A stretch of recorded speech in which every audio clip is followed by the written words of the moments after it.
Excusez-moi, vous êtes là, j'étais en train de relire un excellent papier de collègue. Figurez-vous que travailler avec vos concurrents peut vendre plus, mieux et plus vite. Quelle bonne idée! La coopétition, c'est cette approche qui mélange habilement coopération et compétition. Au lieu de considérer les autres acteurs du marché comme des ennemis à abattre, cette stratégie propose de voir en eux des partenaires potentiels. Cette perspective, à première vue contre-intuitive, est qu'au cœur d'une réflexion approfondie sur les moyens d'améliorer les performances commerciales.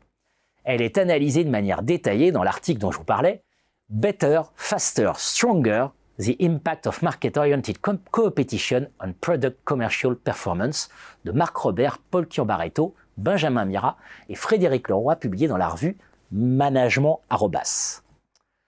Leurs recherches révèlent que la coopétition, lorsqu'elle est orientée vers le marché, peut être un outil puissant pour booster la performance, notamment commerciale. Traditionnellement, le concept a été principalement appliqué dans des domaines techniques comme la recherche et développement.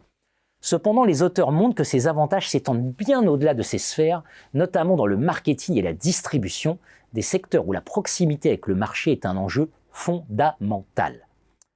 Deux formes de coopétition sont particulièrement explorées dans le papier. La coopétition horizontale et la coopétition verticale.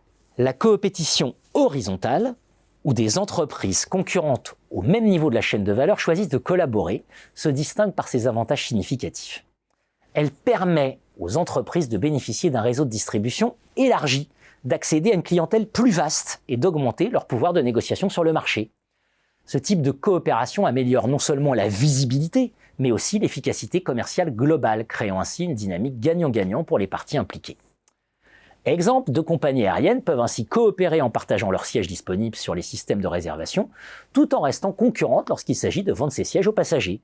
Cette stratégie permet de maximiser la visibilité et d'optimiser le remplissage des avions, tout en maintenant une compétition sur les prix et les services. De même, des agences immobilières peuvent partager leurs annonces exclusives tout en étant en concurrence pour vendre ses biens, augmentant ainsi les chances de trouver un acheteur, tout en maintenant une certaine rivalité pour obtenir la commission sur la vente.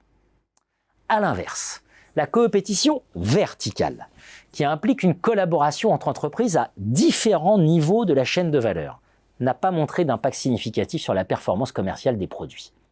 Qu'Oracle et SAP collaborent et qu'Oracle fournit des bases de données à SAP, tout en étant concurrente sur le marché des ERP, cela n'a pas d'impact significatif sur la performance commerciale des produits. Pour conclure, ce constat souligne l'importance de choisir avec soin le type de coopétition à adopter en fonction des objectifs spécifiques et du contexte de chaque entreprise.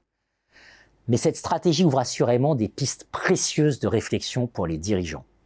La coopétition permet d'identifier de nouvelles opportunités de croissance, d'ouvrir des marchés jusque-là jugés inaccessibles et d'attirer de nouveaux clients.